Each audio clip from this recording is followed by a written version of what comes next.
The biggest piece of advice that I would give is this is also a relationship. And when people look at it that way, the project tends to move along much more smoothly.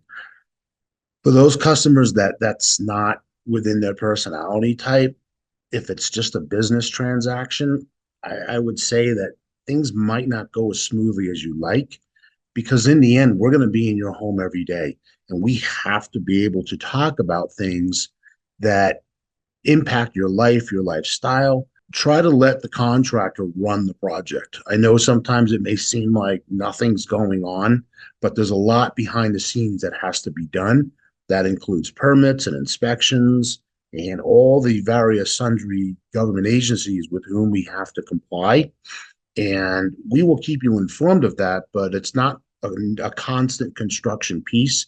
So patience and personality, I would say, go a long way to not only mediating some friction, but also to keep that relationship going so we can work together as a cohesive unit.